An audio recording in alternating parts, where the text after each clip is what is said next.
My happy marriage didn't last long. We were married for 2 years, and I still had strong feelings for my husband. I spent every day focusing on him, trying to stay attractive and take care of myself. But then I discovered that my husband was cheating on me. The woman he was seeing was very important to him. I decided I wanted a divorce. One afternoon, I thought my husband John was at work, but he unexpectedly came home with his lover. He had divorce papers with him. His lover, who had a blank expression, was there too. I guessed that this trip he was talking about was the honeymoon we never had. We only went on that trip because I got an unexpected bonus, and John suggested we go. We decided to go at the last minute, and I ended up paying for it.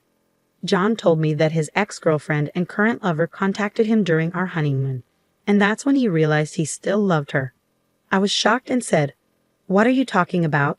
We were on our honeymoon. This doesn't make sense now." John replied, "I love her. She needs me too. We only just realized how we feel about each other. I do care about you, but she's the one I really love. You need to understand." I asked, how am I supposed to understand? How does he expect me to just sign the divorce papers? What about my feelings?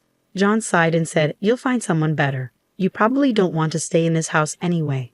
We'll stay here, so you need to pack your things and move out in about a week." It felt like John wanted nothing to do with me anymore. He had asked me out and proposed to me, but now he was the one ending our marriage.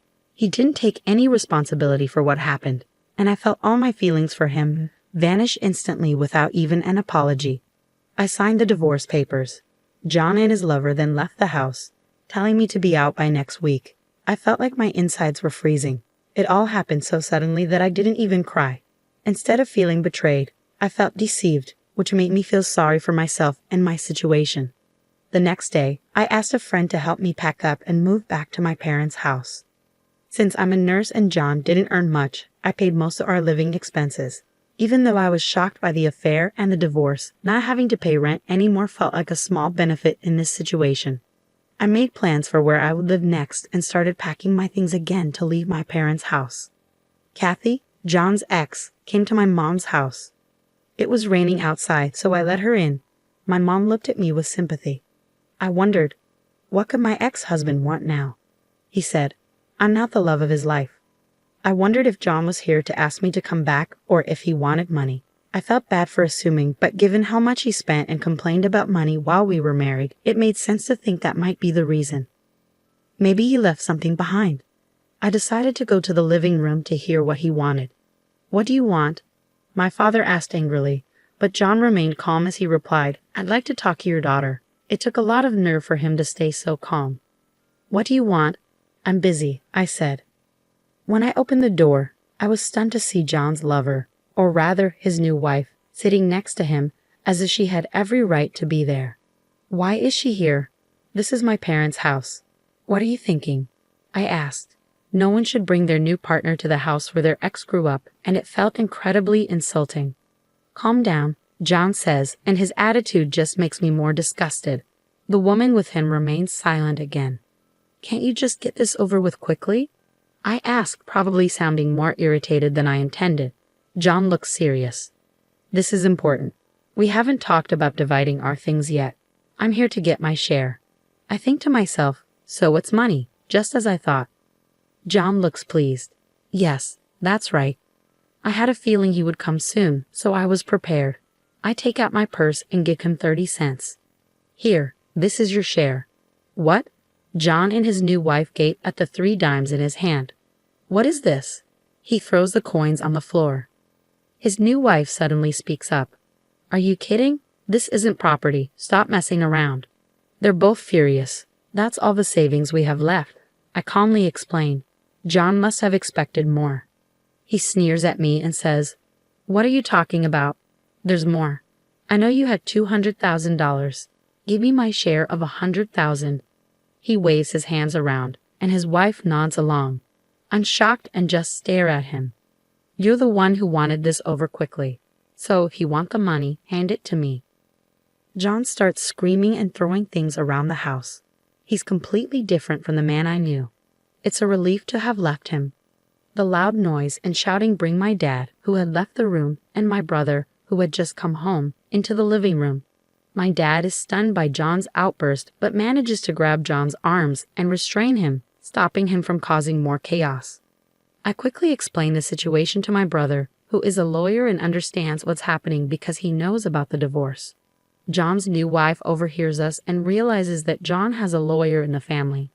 "Hey, I didn't know your ex-wife had a lawyer in the family," she yells at John, her eyes wide. I wonder why they're so focused on money. Even though I don't want to talk to John, I ask him, "Why do you need the money so badly? You left me because you said this woman is your dream. You chose to be with her instead of me, and that's why you wanted me to move out." "Yes, that's true," John replies. "But dividing the property is important. The house we have now was ours, and we want to build a new one.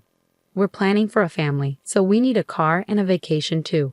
I want to do all the things a new husband should, which is why I'm here. It's hard for me though." Every reason he gives seems so selfish. "Okay," I say. "So you didn't want to come here.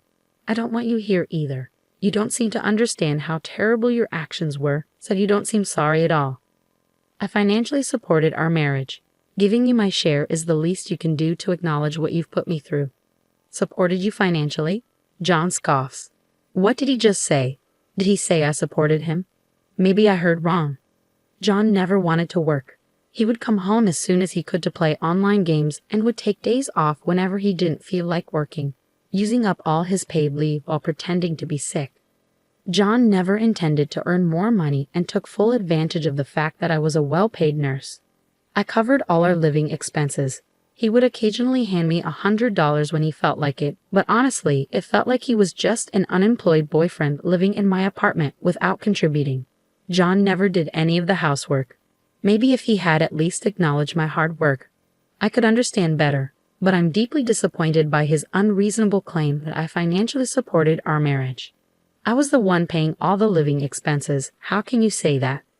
Based on what you just said, you should actually give me back the 30 cents I just gave you. What are you talking about? You really don't understand anything, do you? John's new wife interrupts. I'm sure you were excited when you heard about my savings, but I have some bad news for you, I say calmly, as John and his wife glare at me. At this point, my brother speaks up for me. Excuse me, I'm Henry Thompson, and I'm a lawyer. Let me clarify things for my sister. Only the savings made during the marriage are divided as property. Any money saved before the marriage remains the personal property of the individual. My sister saved up the $200,000 before the marriage, so it's her own money and can't be divided with you. The only amount left in your share account is 60 cents, so your share is half of that, which is 30 cents. There's no point in arguing about this. It seems my sister was saving for your future, but I believe you've spent it all on the woman sitting next to you. Henry speaks calmly, and John and his wife look shocked. John tries to respond. What my brother just said was as Catherine's brother, but now let me speak as her attorney. My client is requesting compensation from you. Why haven't you made this payment yet? I had requested compensation, I explained, but John only paid part of it. I was wondering why the rest wasn't paid, which is why I had my brother step in.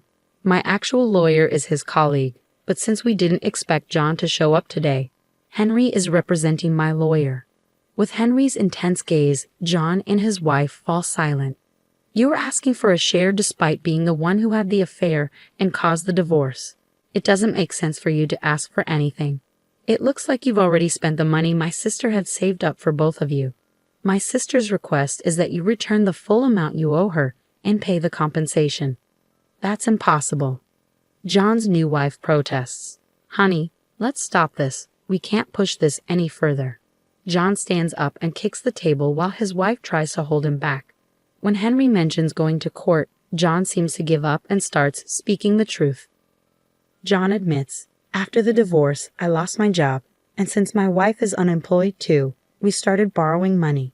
Now we're in so much debt that we can't pay the compensation. When we were trying to find a way to earn money, we remembered your savings and thought you might give us half if we talked about dividing the property. I'm stunned and speechless as they completely change their attitude and beg for my help. My brother, standing next to me, shakes his head to signal that I shouldn't listen to them. I have no sympathy for their situation and tell them they still need to pay back the compensation and my savings. I then ask my brother and father to show them out. The last few hours have felt like a storm. My mom returns to the room with a sigh of relief and starts cleaning up. My dad, furious, says what a terrible man John is and helps her. My brother rubs my back and says, "You did nothing wrong. What you did today and the divorce were both right. You should be confident." He adds that we need to ensure they pay the compensation and immediately calls his colleague. "All of us at the law firm are on your side," he says. I'm exhausted. I say, "Mom, you did an amazing job. How about we all go out for steak tonight to lift our spirits?" I collapse into my mom's arms and hug her.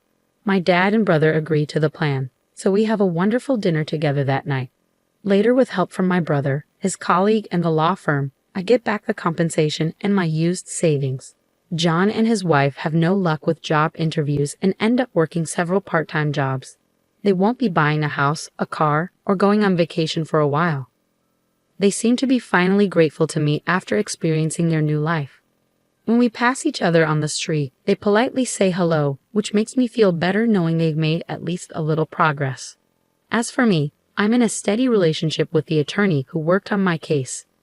Henry is thrilled and says this man is perfect for me. 1 year after the divorce, I'm planning to introduce my new boyfriend to my parents soon.